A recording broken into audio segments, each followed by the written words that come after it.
और कैसे कहेगा बात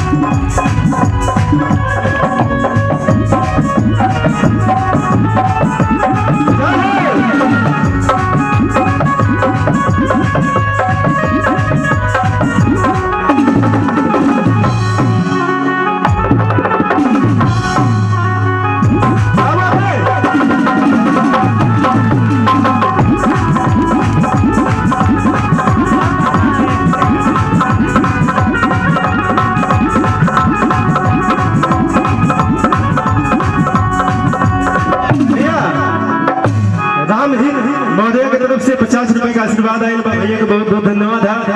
और देखिए 100 रुपए का आशीर्वाद सर्वेश यादव उर्फ खजंती भाई की तरफ से आयल है। भाई जहाँ भी उपस्थित रहे पंजाब में कार्यक्रम में बहुत आनंद आवेला और माई से कामना बाटे कि खजंती भाई के हमेशा ऐसे माई आशीर्वाद बनाने रहे।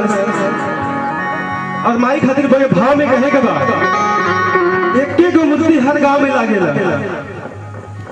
और कैसे कहेगा बाबा कि एक मूरत में लाखों सूरत अरे है शिव का निहारे कि मां मुंडेश्वरी तारा चंडी कोई थावे वाली पुकारे।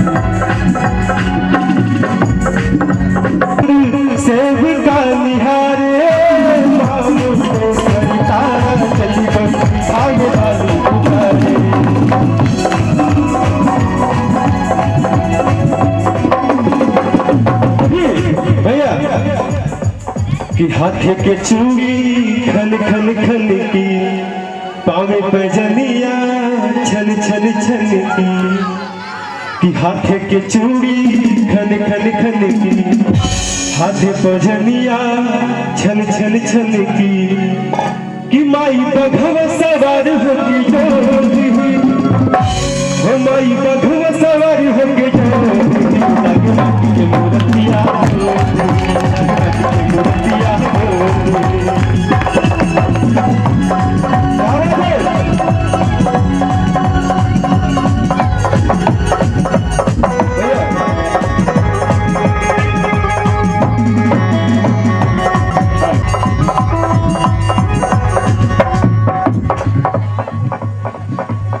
अधिक से माई हमारे महतारी के समान अपने बेटा के 50 रुपए का आशीर्वाद ये पैसा ना उनका आशीर्वाद है प्यार है उनके पैर से प्रणाम बाटे हमेशा आशीर्वाद की कामना करें आप सबके बेटा योगेश योगी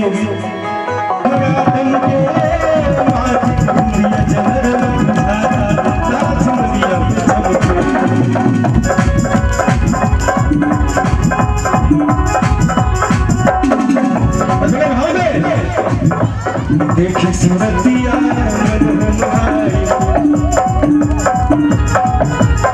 देखी सूरतिया मन भाई योगी से योगी सदिया भुलाई।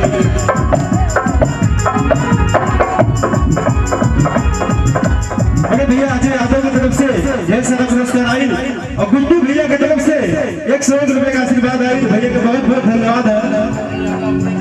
अजय यादव अंगली से भैया चल के आए हैं इस पंजाब का सौभाग्य गाने भाई को दिल से धन्यवाद है। जैसे तनिके में माई अखी जैसे तनिके में माई अखी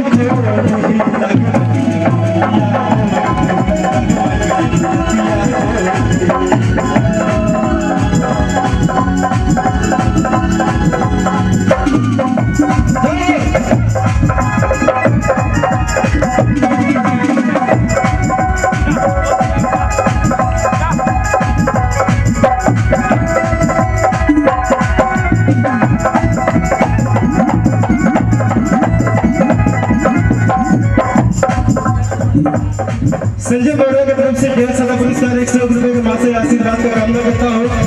और लक्की यादव छोटा मोटा बच्चा उसके तरफ से ढेर सारा आशीर्वाद आया है।